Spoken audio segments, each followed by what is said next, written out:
Oke, selamat pagi semua. Oke, ya. Sebelum kita mulai, kita akan berdoa dulu. Yang pimpin doa siapa untuk pagi ini? Ya, silakan Andrew. Mari teman-teman kita satu di dalam doa. Yesus, terima kasih dengan Tuhan buat kami dapat berkumpul di ruangan ini semua dan tolonglah pada kami bisa melihat pengajaran yang diberikan oleh Tuhan yang baik dan namamu kami berdoa. Amin. Oke, thank you. Jadi untuk hari ini kita belajar tentang design thinking. Sebelumnya saya kasih materi dulu. Kita lihat RPS-nya ya. Jadi untuk mata kuliah riset pengalaman pengguna, ada beberapa capaian yang harus dicapai. Ya, seperti yang kalian lihat di depan.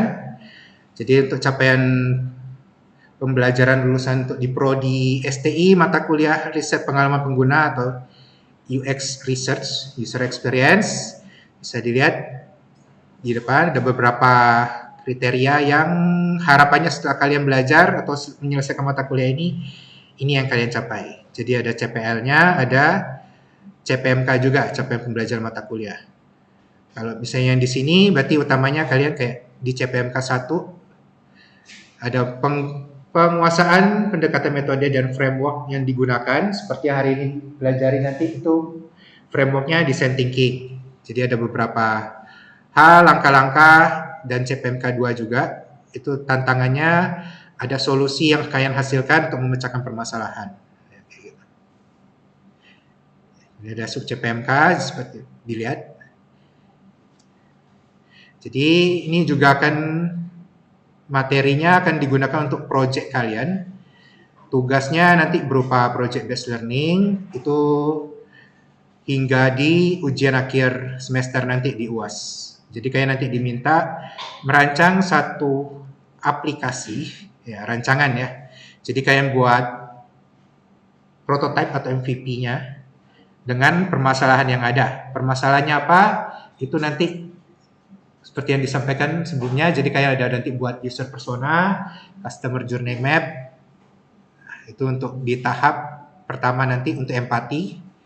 Jadi kalian cari permasalahan, kemudian kayak rancang solusinya berupa aplikasi. Nah, aplikasinya kalau kalian nanti kembangkan jadi aplikasi yang berjalan, itu silakan. Kalau untuk ujian nanti sampai di desain Figma cukup.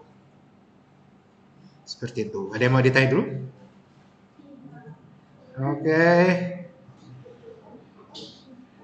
Kalau belum ada, jadi kalian boleh keluarin gadget kalian masing-masing. Boleh pakai HP, boleh pakai laptop yang ada. Kita adakan pretest dulu untuk ya bilangnya sebelum materi tingkat pemahaman kalian atau pengetahuan kalian udah sejauh mana. Silakan buka browser masing-masing. Kita ada sedikit latihan.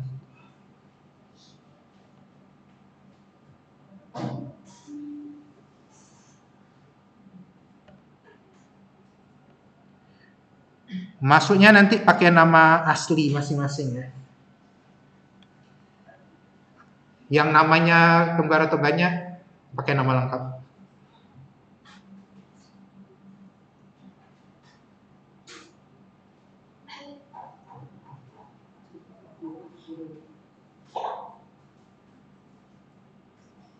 Sampai buram kah di depan?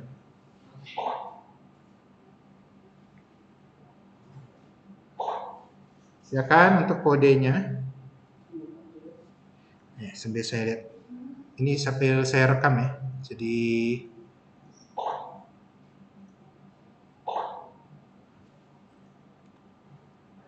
silakan join quizzes untuk pretest.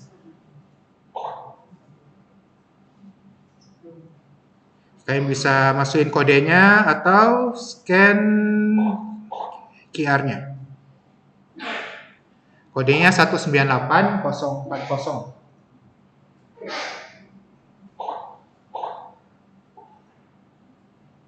Silakan, boleh pakai HP, di browser langsung. Kalau yang dipakai laptop, buka joinmyquiz.com. Ya, udah 15, 16.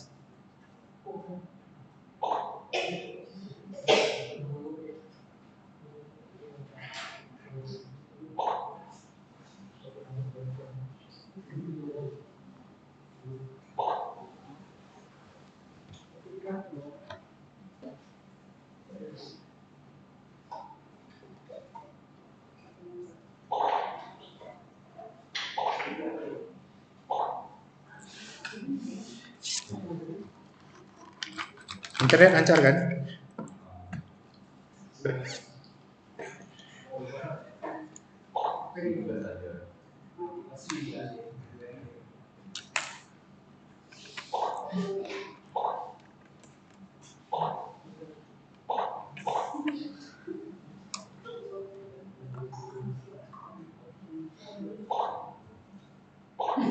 Dua.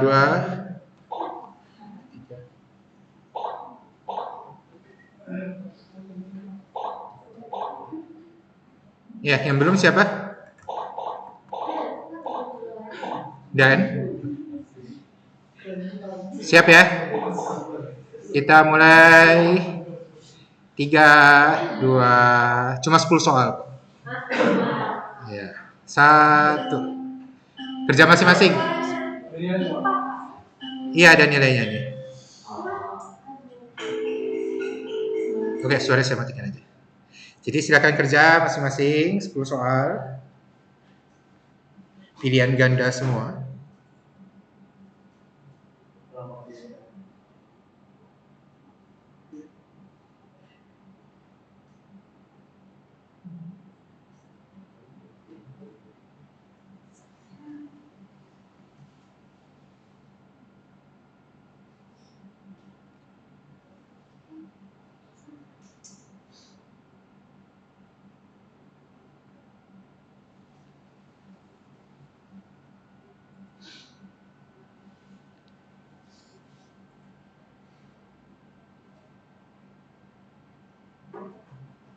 Dibaca dulu baik-baik.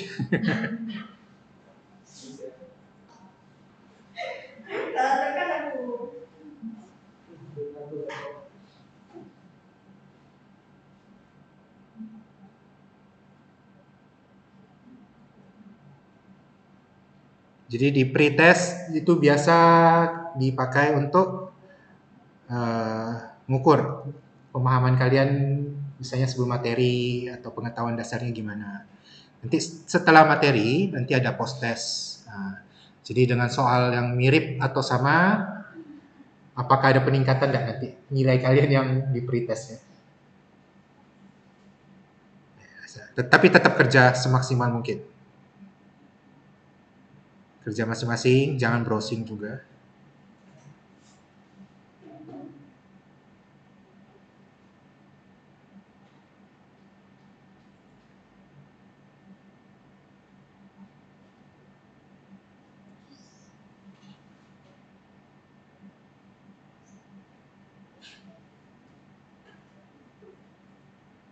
Andrew nggak lagi tidur kan? Oh, oke.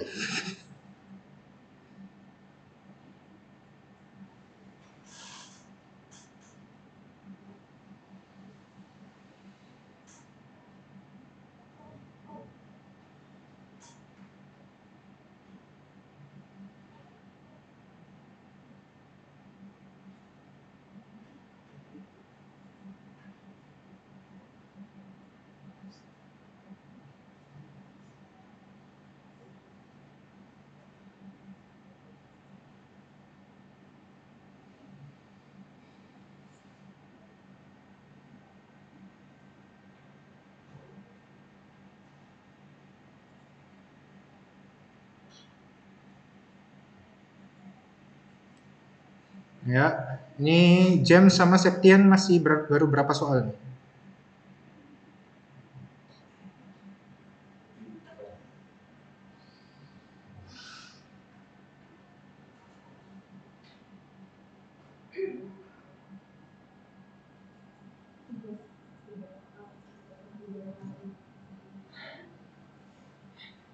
Ada yang udah?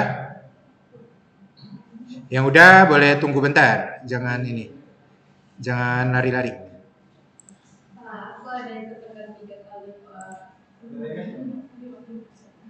Nanti enggak apa-apa. Ini masih pretest ya. Habis ini ada post testnya.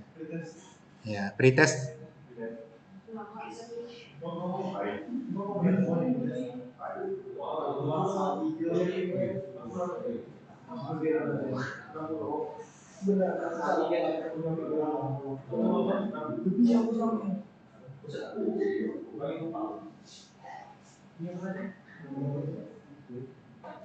Ini sekali aja cukup. Jadi enggak usah ujian. Nanti. Ini enggak usah.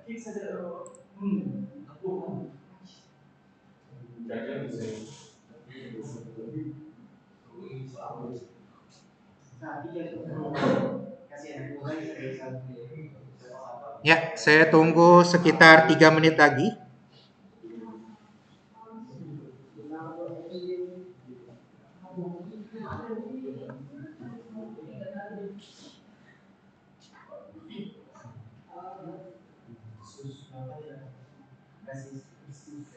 Nah, ini dilihat. Jadi kayak Bernardo ini salah satu ya.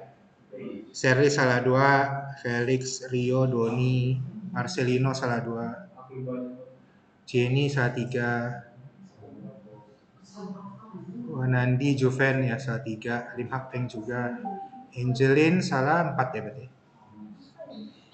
Dennis Justin salah 4.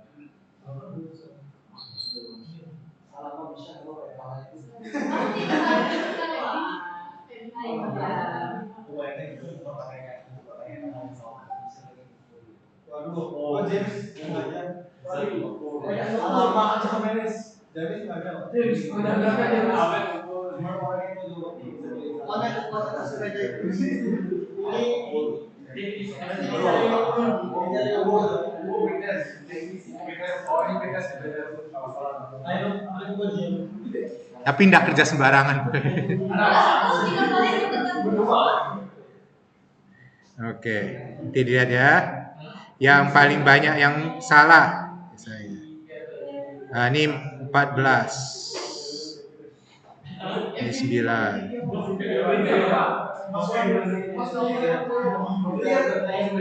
Kalau nanti.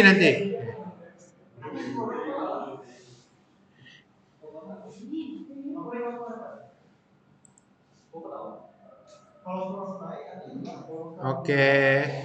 Oh, ini satu lagi. Septian, silakan.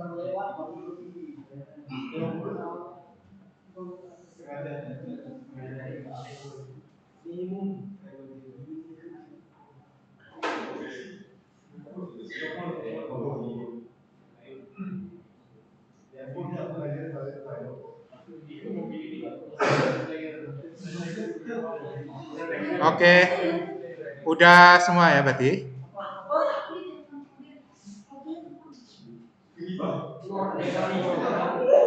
Oke.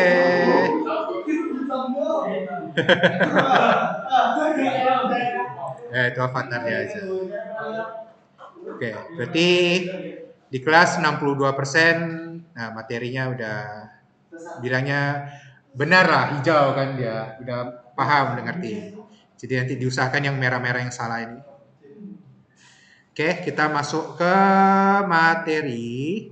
Jadi ini kita tentang design thinking. Kalau di pertama pokoknya kan kalian tentang challenge based learning. Nah, challenge based learning itu ini pokoknya review ya dari awal sampai akhir. Kalian challenge based learning kalau misalnya mau dibedakan kan framework atau untuk problem solving itu banyak. Oke, di awal challenge based learning, yang ini design thinking, ada design sprint. Terus kok kalian yang belajar tentang STEM, ada yang tahu STEM? Tentang science, teknologi, engineering, matematik. Nah, kalau kalian yang tertarik tentang STEM itu ada engineering design process, EDP, itu bisa dicari juga. Jadi EDP ada siklusnya juga. Pokoknya semua siklus, proses, framework. Kalau nanti kalian di semester 3 belajar di APSI, analisa perancangan dan sistem informasi itu. Nah, itu tuh nanti kalian belajar SDLC, Software Development Life Cycle. Pokoknya nanti ada waterfall, ada agile, gimana kalian proses develop sesuatu, melakukan penelitian untuk development, perancangan. Kayak mau buat aplikasi, mau buat website, mau buat sistemnya aja, mau menyarankan, misalnya kalian nggak mau buat aplikasi, kalian mau tentang jaringan komputer. Kalian misalnya mau kerja di pabrik atau di mana, kalian sarankan sistem jaringan yang seperti apa, itu juga ada prosesnya. Jadi di sekarang ini kita design thinking, semua pokoknya framework itu ada mulai dari permasalahan, endingnya solusi, dan kalian perlu implementasi atau diuji coba, dites. Jadi ya kalau dari Steve Jobs bilang, design thinking tuh desain itu bukan cuma kelihatannya aja ya, atau gimana rasanya. Kalau ini sebenarnya dalam satu kalimat tuh udah langsung dia ngomong tentang UI sama UX. User interface tuh gimana dia kelihatan. Bagaimana dia tuh dirasakan, bagaimana kalian apa experience-nya. Jadi ilmu UI UX juga masuk ya di sini. Jadi kalian kalau didesain, desain itu bukan berarti cuma tampilan, tapi bagaimana kalian merancangnya gitu loh. Bagaimana kalian alurnya kalian susun, flow-nya untuk siapa, targetnya, fungsinya, macam-macam ya. Jadi design thinking adalah pendekatan atau engagement. Nah, ini berpusat pada manusia. Jadi kalau kalian cari istilahnya berarti ada human centered design. HDC ya. Human centered design. Nanti kalian ada kaitannya lagi ada user centered design. Nah, kalau misalnya mau di pendidikan, center design tuh maksudnya fokusnya ke siapa? Jadi kalau misalnya di ilmu pendidikan tuh ada student center design, berarti fokusnya ke siswa atau ke misalnya di kampus ke mahasiswa. Nah, kalau misalnya tidak fokus ke siswa gimana kalau di pendidikan? Jadi di pendidikan tuh ada istilahnya lagi untuk yang fokusnya pokoknya yang metodenya cuma untuk kayak ceramah, pidato atau ngajar doang, pokoknya siswa ya liatin tanpa melibatkan siswa gitu ya. Interaksinya kurang atau misalnya nanti kalian misalnya ada dimintakan ada isi kuesioner layanan kasih masukan buat kampus buat dosen yang biasanya sebelum akses nilai ada diminta kasih survei kan. Nah, itu biar dosennya ya sedikit mungkin ada peningkatan nantinya. Jadi kita kampus ini juga udah student center. Jadi ya kalian juga bisa memberi suara, bisa memberi masukan gitu ya. Nah, kalau kalian dalam nanti perancangan untuk aplikasi, kalian rancang aplikasinya juga pola pikirnya bukan kalian mau buat apa, tapi dari sisi penggunanya. Jadi pengguna kalian user center nanti. Pengguna. Oke. Terus kemudian di sini untuk kebutuhan orang, teknologi yang memungkinkan. Jadi kalau kalian rancang juga kalau misalnya ini ide bisa liar, bisa luar biasa, dahsyat, tapi pas kalian development nanti memungkinkan tidak selesai ya. Ada target waktunya, atau keterbatasan biaya atau modal, misalnya keterbatasan apalagi sumber daya manusianya, misalnya kalian punya tim programmer atau developernya, kira-kira kalau kalian minta fitur tambah AI, dia dalam 1 bulan bisa selesai enggak? Bisa jadi enggak? Jadi banyak pertimbangan yang perlu dipikirkan pas development. Gitu. Jadi design thinking dari ya beberapa ahli. Pikiran kreatif kritis, informasi ide itu nanti diolah, disusun. Jadi untuk membantu kalian untuk problem solving. Jadi design thinking ini bantu kalian berpikir secara analitis, secara kreatif, menghasilkan solusi yang inovatif. Oke ya, berbagai manfaat. Ya ini sambil dilihat. Pertama kita enggak teori sih. Nanti kalian untuk pengambilan nilai lebih ke project. Tapi kalian tetap mesti paham ya, kalian kerjanya pakai apa, untuk apa, bagaimana, kenapa pilih design thinking. Jadi nanti design thinking ada banyak lagi selain ini. Siapa tahu di tempat kalian kerja kalian nanti pakai double diamond atau kalian mau ikut kegiatan hackathon yang pakai desain sprint dalam 5 hari udah selesai atau malah ada yang di push hackathon gitu kan biasa di post 24 jam udah selesai. Ya, macam-macam. Tapi kalau misalnya kalian beneran belum nggak tahu mau buat apa, yang paling cocok yang pertama itu CBL ya, Challenge Based Learning. Ya, ada yang mau ditanya dulu? Masalahnya apa aja? Ya, macam-macam ya. Nggak cuma untuk aplikasi, untuk berbagai bidang di kehidupan juga bisa. Untuk meningkatkan kualitas hidup, kalian misalnya kerja di bagian sales atau marketing juga bisa. Untuk branding, cari-cari ide, cara meningkatkan engagement dengan customer, supaya customer yang menghilang kembali lagi gimana. Jadi ada, kalau kalian kemarin ada ikut di Google Play Academy ada apa? Conrek-nya itu. Nah, jadi kalau misalnya kalian udah pernah install aplikasi supaya dia mau balik lagi pakai atau install lagi gimana. Atau kalian buat website, orang misalnya udah masuk website kalian, rupanya pas kalian analisa cuma beberapa detik dia udah tutup tabnya. Nah, berarti apa yang kurang? Gimana cara mempertahankan supaya dia mau browsing lebih lama? Nanti linknya dikirim ya dari Bu Yurica. Kemudian ini lagi ya, untuk masalah sosial gimana? Kalau sekarang kalau startup kan banyak solusi yang dihasilkan kalian di bidang IT dengan aplikasi. Jadi kita solusinya kasih secara digital. Ya, untuk model bisnis, untuk medis, pendidikan, bisnis, kewirausahaan.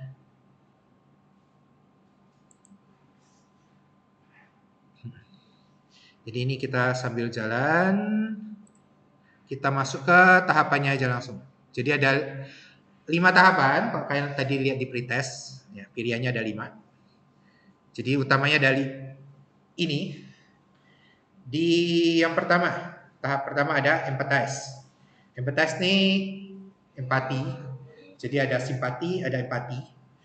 Di simpati kan kalian ya iba atau kasihan, ada rasa peduli. Tapi kalau empati itu kalian selain peduli kalian juga berusaha memahami atau merasakan kalau jadi seperti orang itu tuh gimana sih. Kalau kalian umpamanya kalau kalian misalnya lihat ada teman kalian tadi jatuh ditabrak sama temannya di depan pintu. Nah, kalian sebagai misalnya orang yang melihat itu gimana? Tindakan apa yang kalian mau lakukan pertama kali? Nah, pilihan ada banyak, mau bantu, mau nangkap orangnya, mau ketawa dulu, direkam, mau dokumentasi buat dilaporkan, gitu. Jadi berbagai hal tindakan yang membawa dampak nantinya. Dampaknya lain lagi, mau positif, negatif, menyelesaikan masalah atau enggak. Jadi hal-hal yang dilakukan tuh bisa macam-macam. Bisa dirasakan atau bisa dibayangkan juga. Kalau saya yang jadi orang yang ditabrak itu saya bakal gimana sih? Saya ngapain? Kalau di video tadi kan siapa tadi ditabrak? Nopeliba tadi di videonya kalau habis ditabrak Andrew ngapain? Sedih, ada marah gitu enggak atau balas atau apa? Atau berdamai, merasa tersakiti ya. Andrew ada minta maaf enggak? Oh ya kan dia jadi anak nakal ya di situ. Oke. Jadi kalau kalian sebagai orang yang dari pihak ketiga melihat itu, kalian bisa bayangkan kalau misalnya kalian jadi korban atau nopeliba, kira-kira solusinya gimana? Kalian pengen menuntut balik, minta pertanggungjawaban, hal apa yang kalian lakukan? Kan perlu bayangin ya, jadi dia tuh gimana? Itu empatinya ya. Kalau misalnya ada orang terkena musibah, kalian bisa mengkondisikan. Pertama tuh kondisinya tuh bisa berdasarkan pengalaman pribadi, kalian pernah mengalaminya atau enggak, atau kalian bisa observasi juga, bisa dari baca berita, interview mungkin, tanya-tanya, bisa tanya langsung korban atau orang yang pernah mengalami juga hal serupa, atau dari expert orang yang sering mempelajari hal itu. Itu di tahap empati. Jadi tahap pertama dalam semua proses tuh mau understand, mau empati, mau tentang permasalahannya, pokoknya semua tuh pasti ada topik masalah ya. Tinggal masalahnya udah jelas atau belum. Nah, sekarang tahap 2 define. Kalau masalahnya belum jelas, perlu diperjelas, perlu diputusin nih. Sumber masalahnya yang pasti yang mau diangkat itu apa? Kalau misalnya di CBL kalian belum tahu masalahnya, kalian buat challenge-nya pakai essential question itu. Challenge-nya apa yang mau diselesaikan, tantangannya. Kalau di sini kalian ya tadi kalian ada topiknya, ada sumber masalah, bisa dari orangnya atau dari sumber berita mungkin atau dari kasus yang kalian lihat langsung. Kemudian kalian putusin. Putusinnya bisa sendiri atau kalau misalnya sama teman kelompok bisa brainstorming dulu. Bisa pakai Jam, tempel-tempel sticky note, bisa list dulu di dokumen Google Docs kalau kayak mau kolaborasi kerja kelompok. Topik atau permasalahan apa sih yang mau diangkat? Misalnya topik lingkungan. Misalnya lingkungan, kalau kalian lihat di lantai banyak semut enggak? Nah, kira-kira masalahnya semut ini sumbernya dari mana? Bisa aja kalian yang suka makan di kelas, suka buang sampah sembarangan, suka apa?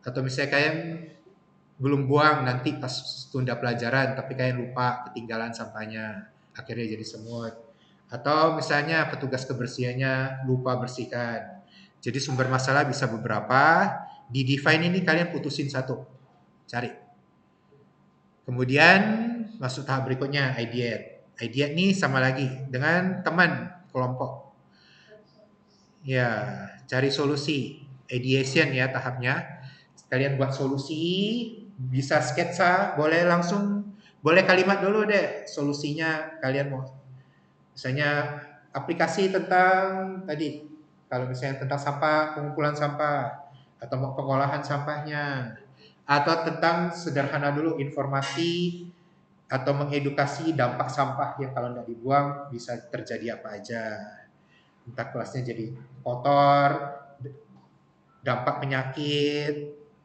lingkungan bau mau sampai banjir gempa bumi ya terserah kalian ya jadi itu solusi di list dulu dan kalau kalian tahapnya aplikasi di sini kalian udah mulai sketch lakuin masih ingat Crazy Egg ya jadi kalian kita kan mau aplikasi nah, jadi kalian udah rancang ya di Crazy Egg jadi kalian rancang wireframe bisa secara kasar dulu deh ya. Secara kasar dulu kira-kira nanti kalian mau aplikasi ada fitur apa aja, tampilannya apa aja, butuh halaman apa aja. Ya, secara kasar yang low fidelity atau yang detailnya agak kurang. Nah, jadi kalian kumpulin sesama kelompok, fitur mana, ide mana yang bisa diterima, bisa digabungkan, nanti ditampung menjadi suatu aplikasi keseluruhan. Itu di ideate ya. Nah, kemudian di tahap berikutnya yang prototype, di sini kalian ide yang tadi udah berbagai macam, kalian jadikan kumpulin jadi satu solusi yang fix. Kalian rancang prototipenya dengan targetnya MVP. Tadi di pretest ada MVP kan? Nah, MVP itu apa? Ya, jadi MVP itu minimum viable product ya. Kalau untuk istilah di development kita pakai minimum viable product. Kalau most valuable player itu untuk ya tim atau misalnya olahraga. Ya, karyawan juga bisa. Kalau misalnya kalau udah kerja kan MVP-nya siapa? Misalnya ada orang yang menang presentasi, menangkan apa tender, dapatin proyek. Nah, itu ya pemain atau karyawan yang berperan atau berjasa itu siapa?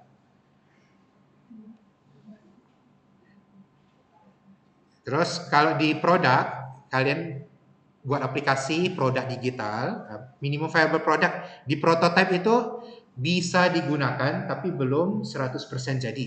Nah, tapi target utama kalian solusinya tuh udah jalan. Kalau kalian misalnya rancang aplikasi untuk e-commerce, e-commerce untuk jual beli. Berarti paling enggak di aplikasi kalian bisa browsing barang, pembeli bisa lakuin pembelian, penjual bisa dapat duitnya juga. Nah, paling enggak udah terjadi transaksi. Fitur-fitur lainnya kalau misalnya kayak di Toko Orange mau kalian tambah ada promo tiket, ada gamesnya harian, itu nanti aja. Tapi yang penting tuh prototipe kalian bisa lakuin transaksi. Terus kita lakuin uji cobanya di tes. Oh ya, saya pernah udah kasih tahu kalian pakai mesh kan ya? Mesh. Ya, jadi di tes itu ada mesh. Itu salah satunya untuk lakuin user testing. Jadi MVP atau prototipe yang udah kalian buat, itu kalian perlu uji coba buat tahu ide kalian di tahap ketiga itu beneran berguna, membawa dampak atau enggak, atau menambah masalah atau ya udah cuma sekedar fitur baru aja yang enggak membawa dampak apa-apa gitu. Jadi maunya dites supaya tahu berhasil atau enggak ide kalian memecahkan masalah yang diangkat. Untuk 5 tahapnya ada yang mau ditanya?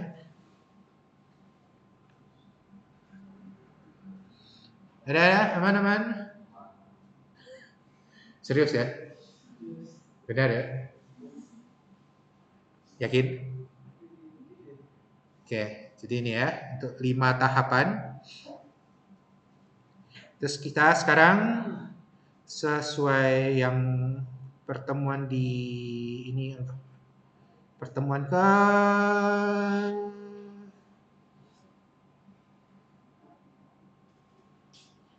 kita di 10 ya. 10 itu yang tentang design thinking, utamanya empathize sama define. Kalau di design sprint itu kita di bagian tahapan understanding sama mapping. Nah, dalam empathize atau kita tahapan understand, kita bisa memakai kita rancang user persona. Jadi kalian nanti juga setiap orang proyeknya nanti per kelompok ya. Buat user persona.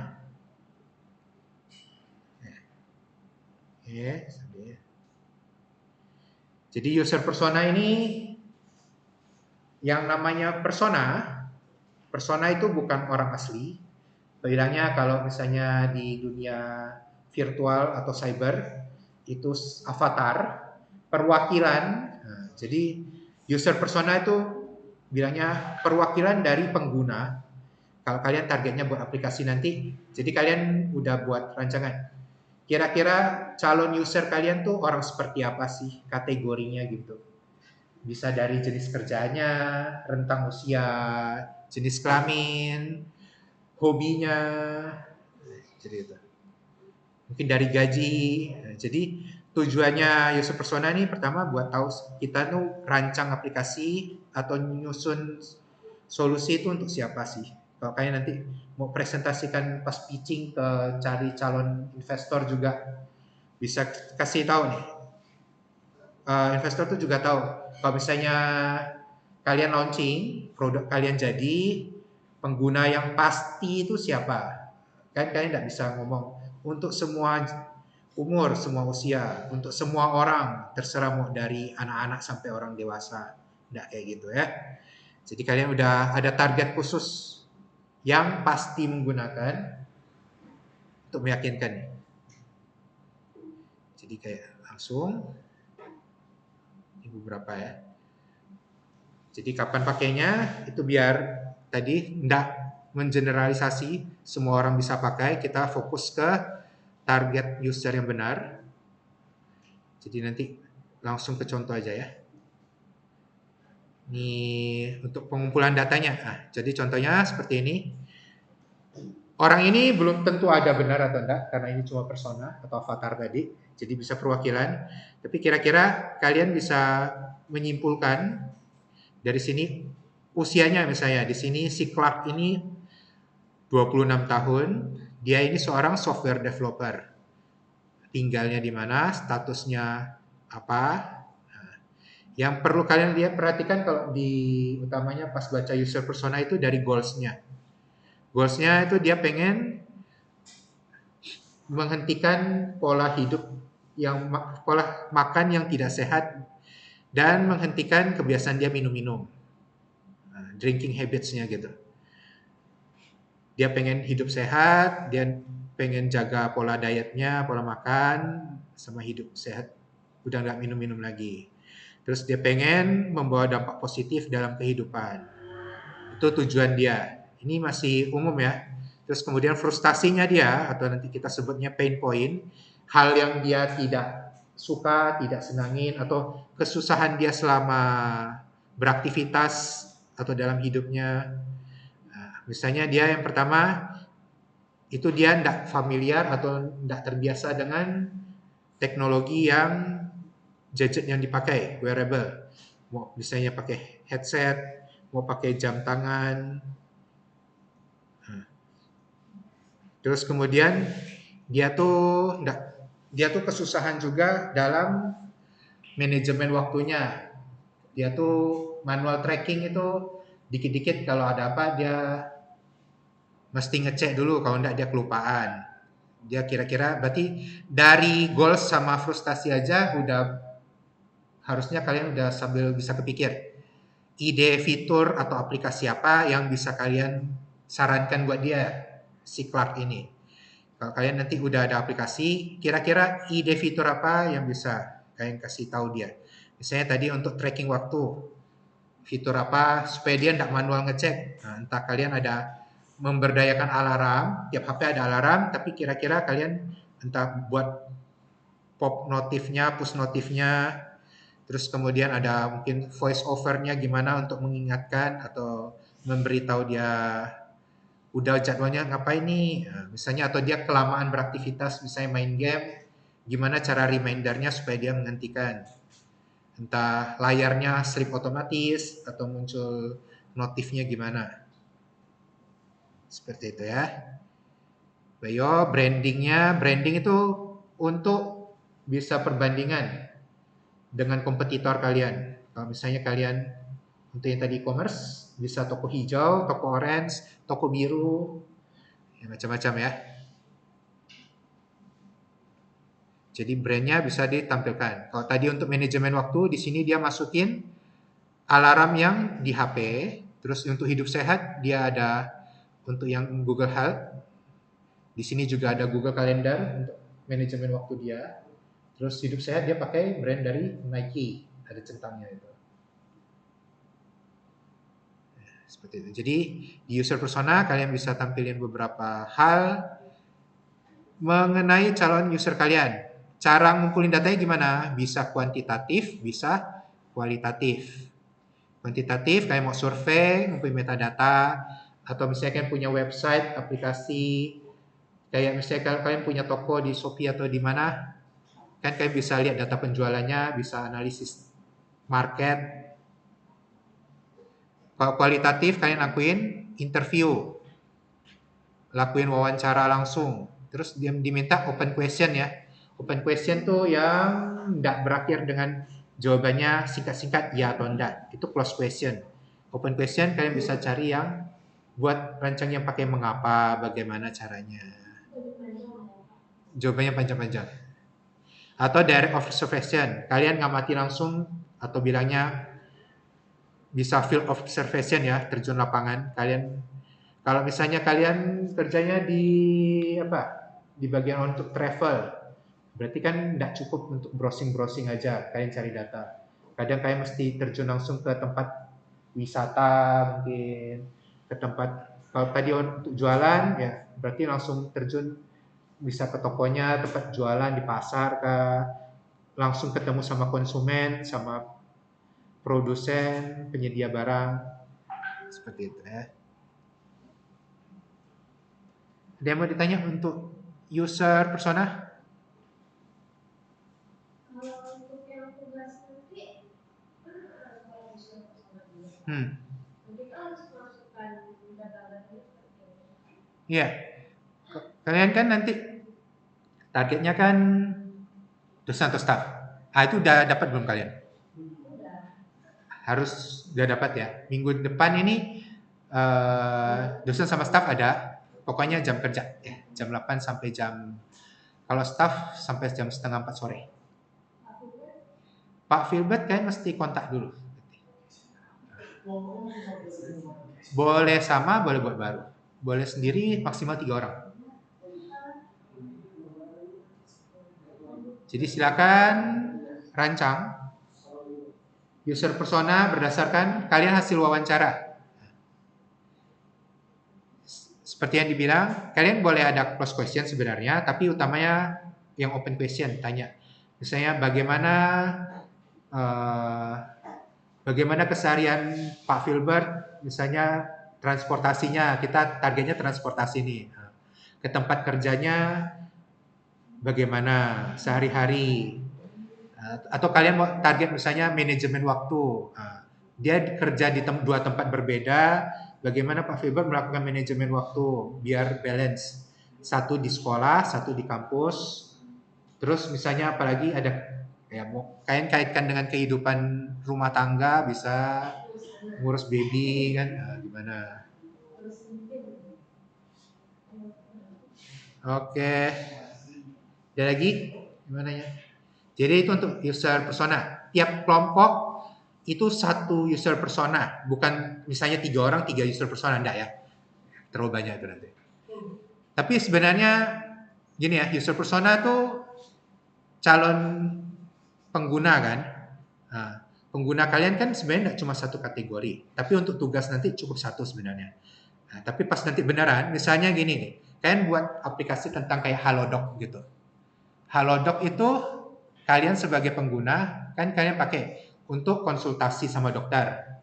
Bahas tentang misalnya saya sakit nih dok, kan kita ada layanan konsultasi kan, kita kasih keluhan, nanti dia kasih saran atau diagnosa dulu, terus dia kasih sarannya kita tindakan apa yang kita mesti lakuin, terus obatnya juga dia kasih saran. Nah, habis itu kita beli obatnya. Terus kita sebagai user kita bisa konsultasi, bisa beli obat atau macam-macam gitu. Terus selain dari kita, di situ kan juga ada apotek, ada driver juga yang ngantar. Jadi sebenarnya target kalau kalian buat user persona misalnya untuk aplikasi kayak Halodoc tuh, kalian buatnya tuh dari kalian, calon pasien atau orang yang sakit atau orang yang mau beli obat. Terus kalian buat user persona juga untuk dokter yang menyediakan jasa konsultasi, diagnosa penyakit. Nah, terus apotek yang jualan obat, terus driver yang antar jemput obat kalian. Jadi minimal 4 itu sebenarnya. Sebenarnya ada lagi ya si adminnya si Halodoc, tapi itu enggak usah. Jadi pengguna yang terlibat di aplikasi itu kalian tuh siapa aja sih sebenarnya. Nah, jadi sebenarnya kalau di kita yang belajar UX itu buat user persona. Tapi kalau kalian nanti yang di SDLC itu ada namanya use case diagram. Pernah lihat? Ada stickman. Kita sambil lihat bentar. Pernah lihat use case diagram? Belum pernah? Mungkin pernah tapi kalian nggak tahu namanya itu ya. Jadi ada namanya use case diagram. Nah, jadi ini kayak simpelnya kayak gini. Jadi ada dalam satu sistem itu ditengani sistemnya ya dari aplikasi. Usernya tuh mau dari front end mau back end itu tuh nampil bisa lakuin apa aja. Nah, itu tuh udah dirancang di sini. Kayak misalnya kalian pakai aplikasi, user bisa pertama register, login, itu dirancang di sini. Jadi tiap bulatan tuh nanti ada sistemnya cabang lagi. Nah, itu yang kalian mesti rancang. Habis register, login mau apa? Browsing. Yang di browsing tuh bisa apa aja halamannya. Mau homepage-nya kah, filternya kah, terus mungkin ada menu setting juga. Di setting bisa apa aja? Ganti foto, ganti password, ganti alamat, ganti atau masukin kartu kredit. Jadi di use case nih kalian udah susun sistem kalian tuh bisa muat apa aja sama penggunanya pihak apa aja. Nah, di sini kan simpelnya user admin. Tadi nanti kalian bisa buat pasien, dokter, admin. Admin tuh biasa dari sisi back end yang kiri itu front end gitu, tengah sistemnya. Kalau kalian rancang sistem perpustakaan, data perpustakaan apa aja yang ada masuk. Kalau dari sisi kalian, pertama bisa cari apa? Berdasarkan judul buku mungkin, kategori bukunya, atau tag-nya, penulisnya, tahunnya terbit. Itu database, di database udah juga. Ini use case diagram ya. Ini belum. Ya. Oke, ini untuk user persona. Satu lagi yang untuk di kalian kerja tugas itu di ujiannya nanti itu journey mapping JJM. Jadi CJM ini bisa lanjutan dari user persona. Ini lebih ke skenario atau alur cerita bagaimana si user itu menggunakan sebuah produk atau melalui suatu hal. Jadi ada tahapan per step.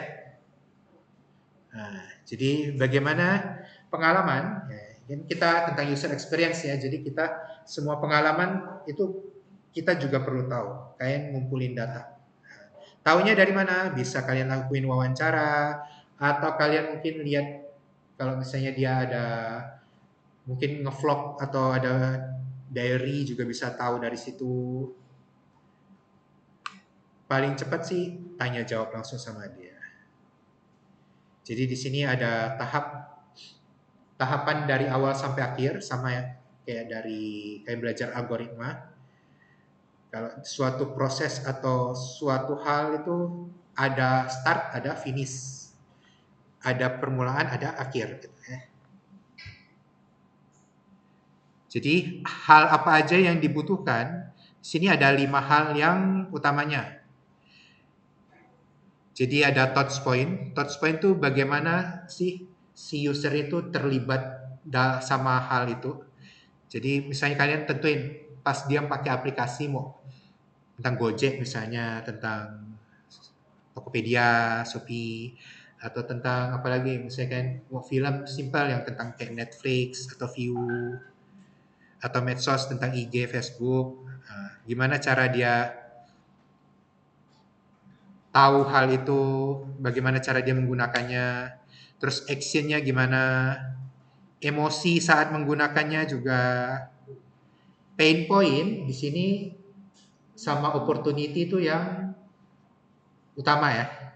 Jadi pain point itu pas selama dia alur cerita nanti atau skenario, hal apa yang dia alami kesusahannya. Nah, di sini nih utamanya kalian buat tahu, oh dia ini bermasalah di sini, sehingga kalian menghasilkan opportunity atau ide solusi supaya dia tuh tidak mengalami hal yang sama lagi, hal buruk yang serupa.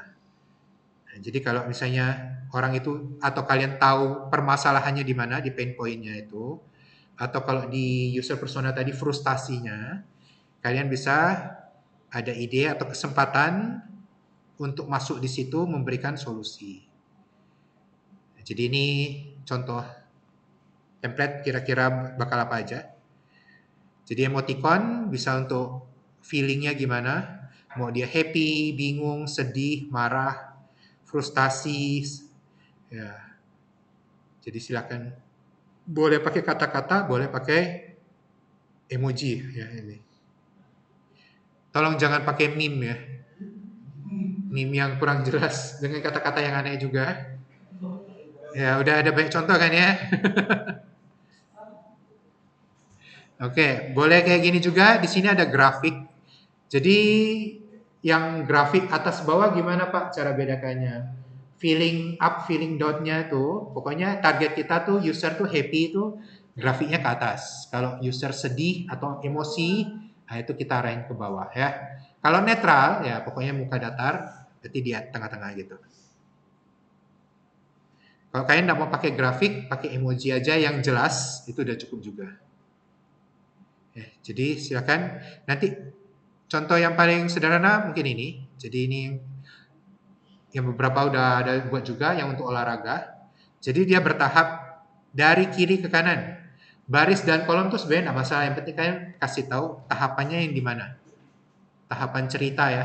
dari dia sadar sampai dia ada refleksi atau feedback. Entah dia menyesali perbuatan atau dia puas dengan aplikasinya, dia kasih bintang 5, dia menyarankan atau ngajak teman-temannya buat pakai lagi. Pokoknya ada endingnya. Dia senang, dia sedih, puas, kecewa, marah, kasih bintang 0 mungkin, bintang 1, dia nuntut balik, minta refund. Pokoknya feedback atau hasil akhir kan macam-macam tergantung aplikasi atau permasalahan yang dia jalani. Silakan. Jadi untuk alur, untuk customer journey map ada yang mau ditanya? Jadi bertahap itu cerita ya. Kalau nanti kalian buatnya, kan ini ke arah aplikasi. Nah, jadi kalian boleh pilih cerita. Apakah dia pernah menggunakan aplikasi serupa dengan ide kalian? Kasih tahu alurnya. Tapi kalau misalnya ide kalian belum pernah ada aplikasinya, boleh kasih cerita kehidupan dia kayak yang tugas kalian sebelumnya itu. Jangan kasih cerita yang agak absurd ya. Ya, yang ketelan serangga nggak bisa ya. Yang kerasukan juga nggak bisa ya. Bukan absurd sih, maksudnya yang agak di luar sains ya. Oke.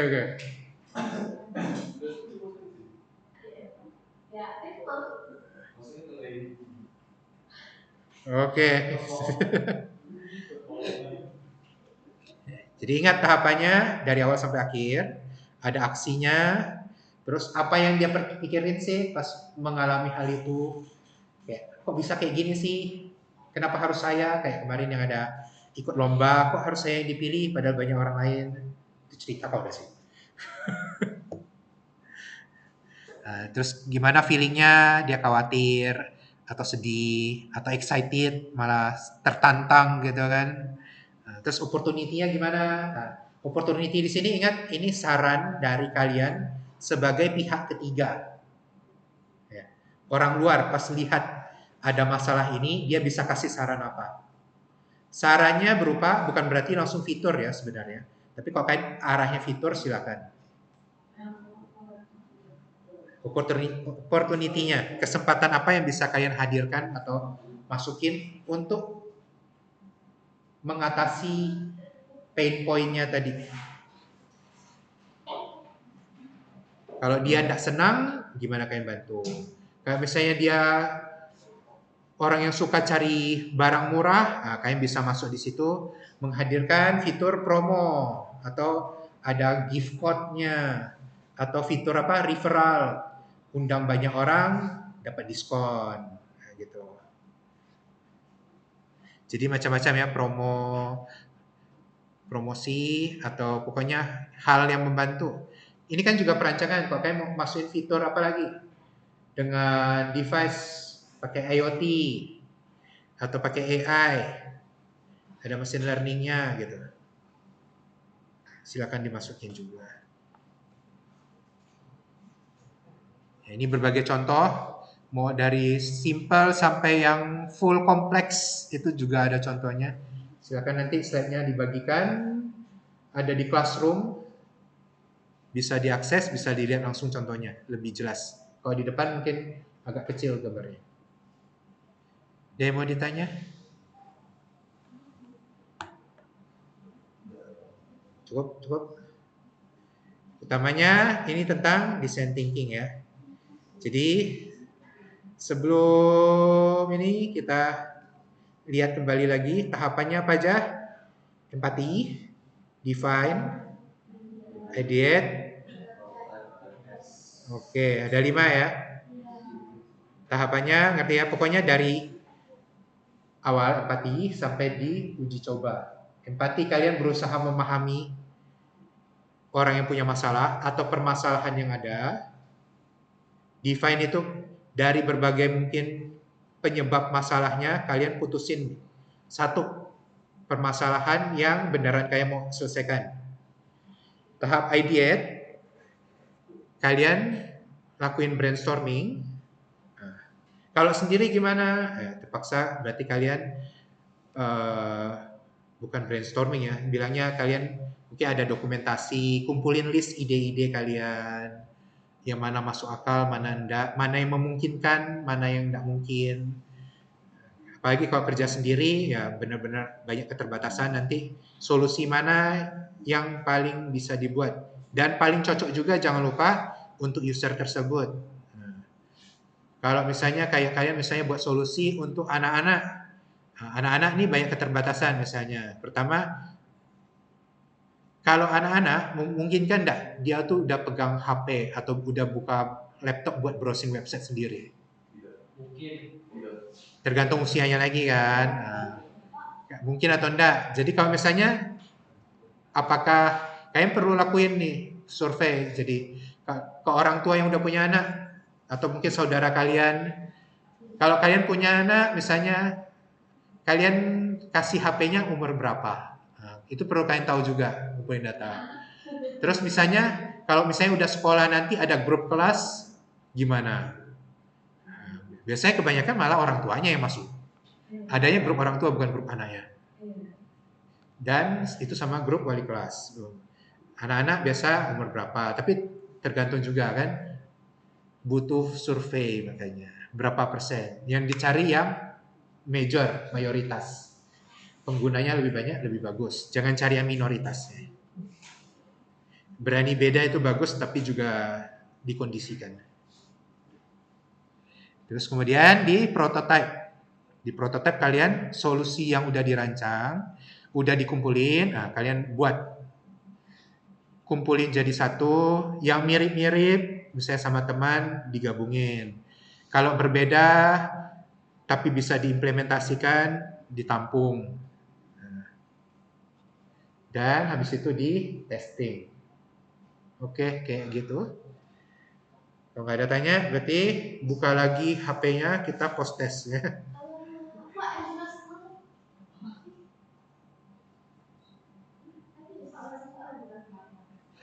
Yang benar salah, tadi saya ada ungkit sedikit sih.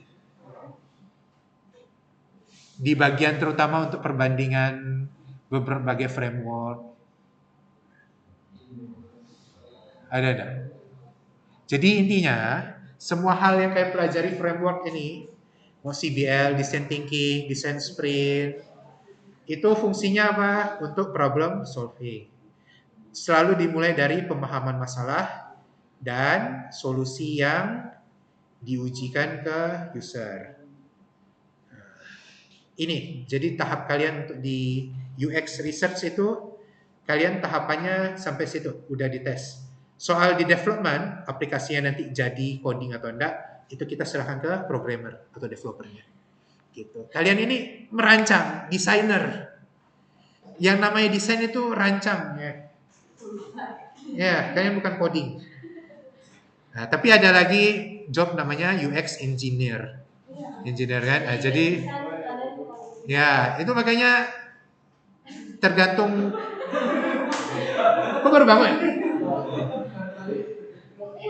Jangan. Apalagi kalau yang full stack ya. Full stack kalian yang kumpulin data, kalian yang rancang, kalian yang desain itu, kalian yang coding, kalian yang develop, kalau ada bug kalian yang perbaiki. Nah, itu full stack itu kerja sendiri.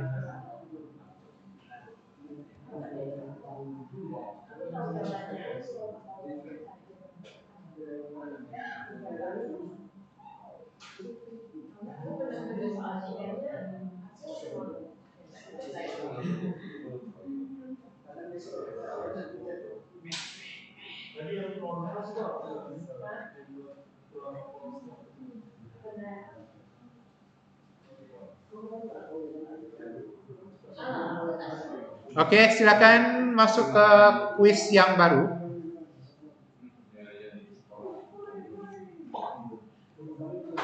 Kodenya 558916.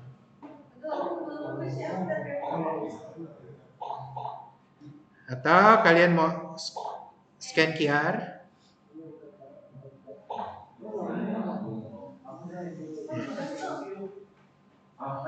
Judas. Nah. Woi, nama asli. Siapa Judas? Siapa Judas? Ada pengkhianat. Dia merdeka. Ya. Kodenya 558916.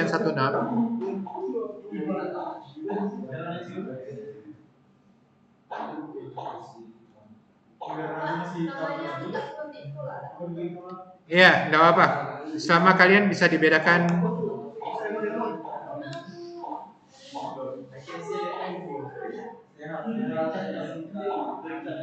Satu lagi.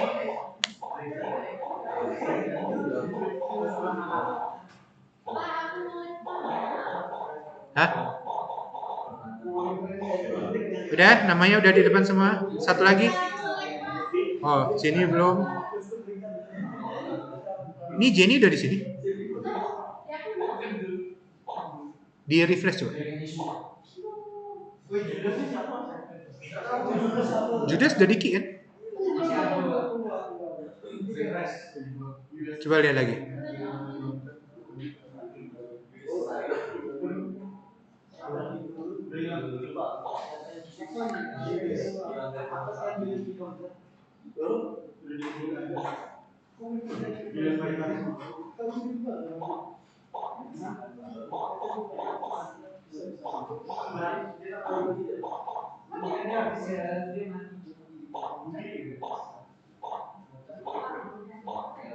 Satu lagi siapa?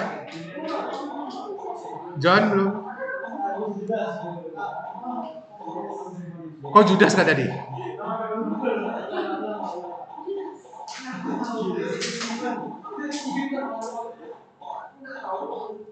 Ya, set.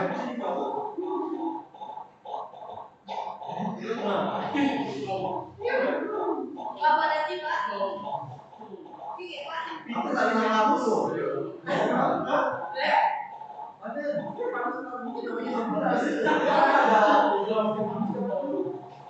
Siapa yang belum? Siap? 5, 4, 3. Kok jadi 24? 2. Andrew kok ada 2? Berarti ini bukan ya?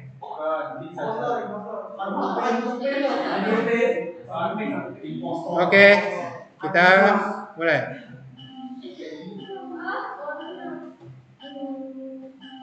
Oh ya, di mute dulu ya.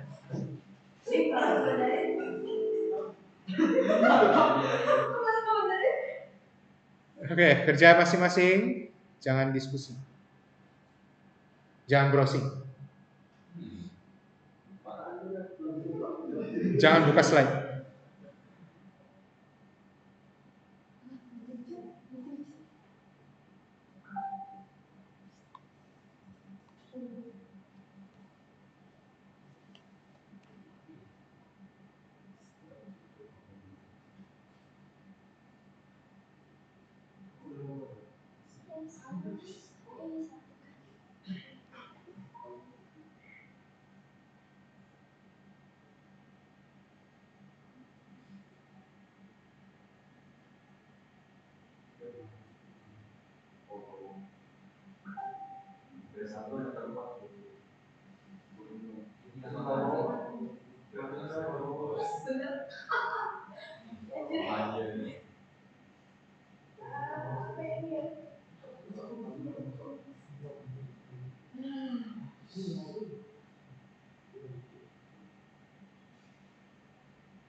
Oke, pelan-pelan masih ada waktu, jangan buru-buru.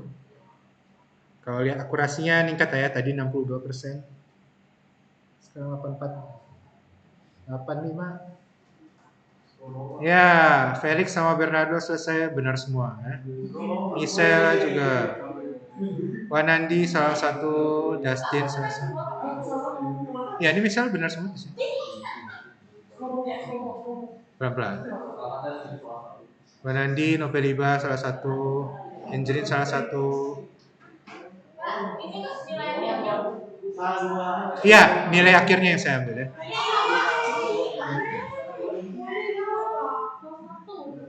Aku sampai nggak cari ke bawah. Aku kan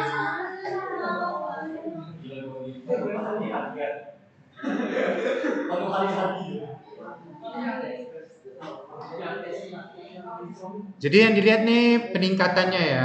Kalian dari pretest ke posttest tuh ada perubahan nggak? Jangan sampai malah turun.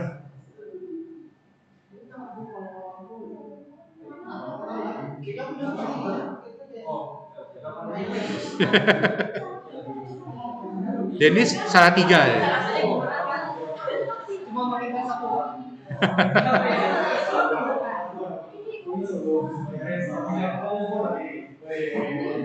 Doni salah satu.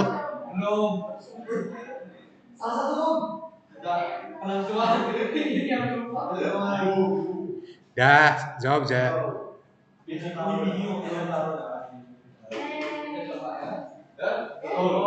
Oh, benar semua.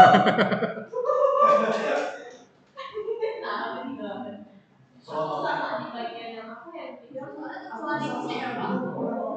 Hah? Soal itu. Kenapa? Ide keras aku Pak. Aku pikir, imajinasi, bener nggak ya? Enggak lah. Aku pikir udah lah, gas kan? Aku pikir salah, soalnya Ya itu yang. Oh, kau mau lihat misalnya mana ya? Bentar ya, Nopeliba. Nanti ada, bisa deh. Tunggu selesai semua.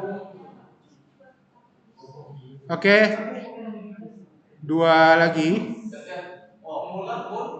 Oke, Francisca selesai. Salah 5 setengah. Oke. Septian.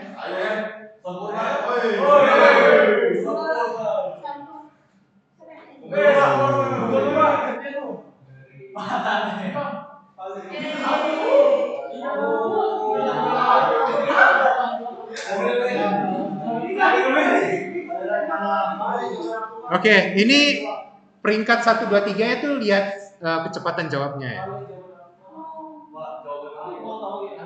Oke, kita lihat yang mana yang salah. Kayak nomor 1. Nomor 1 yang salah siapa? Nih, review question. jawabannya metode Ya. Nomor 1 jawabannya yang ini ya. Metode pemecahan masalah kreatif. Nomor 2, tahapan pertama kita memahami permasalahan. Ya, empati. Nomor 3, mikir keras mikir keras iya yang salah nih bukan berimajinasi ya, tapi maunya tuh empati. iya Nah, kalau kalian cuma berimajinasi bayangkan tapi enggak pokoknya kurang tepatnya tuh bilangnya yang pertama dengan yang keempat. Nah, jadi kalian berusaha memahami dengan cuma bayangin aja tuh agak beda.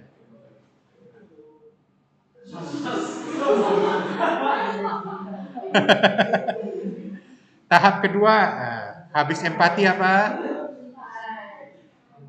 Define. Tahap ketiga, ya.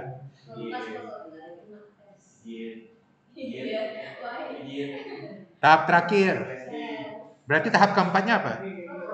Ya, prototipe saya tanya ya. Ini tahapan di mana kalian brainstorming solusi atau pokoknya mau ngapain. Kalau define itu masih bahas permasalahan apa yang mau diselesaikan. dari berbagai permasalahan dikerucutin satu fokusnya. Yang ini solusi, jadi ide. Wait.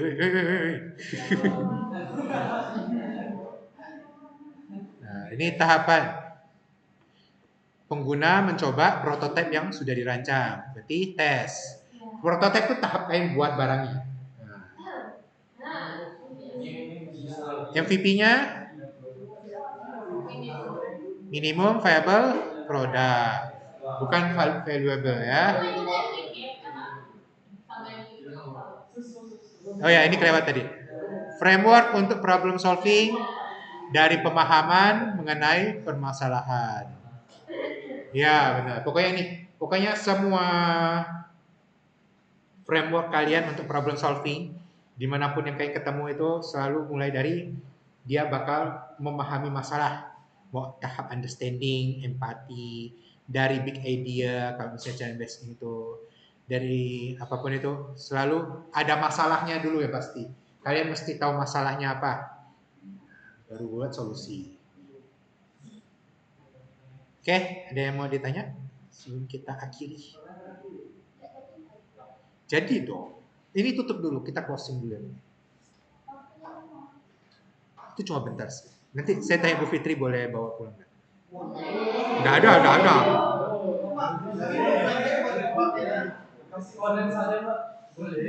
Ya, yuk.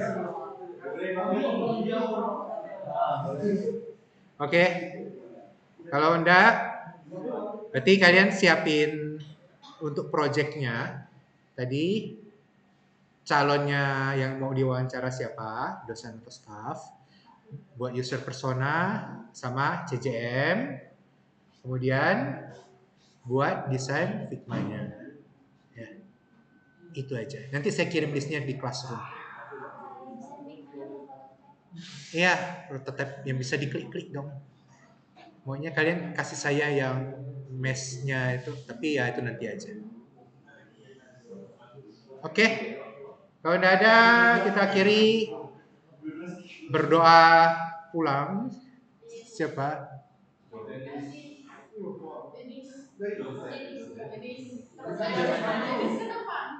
Justin. Oke.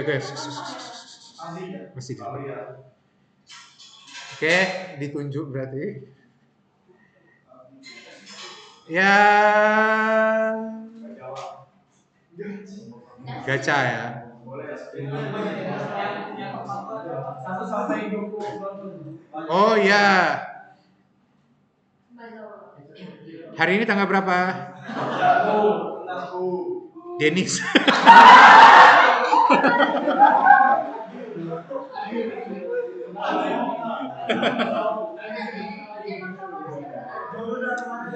Doa ya.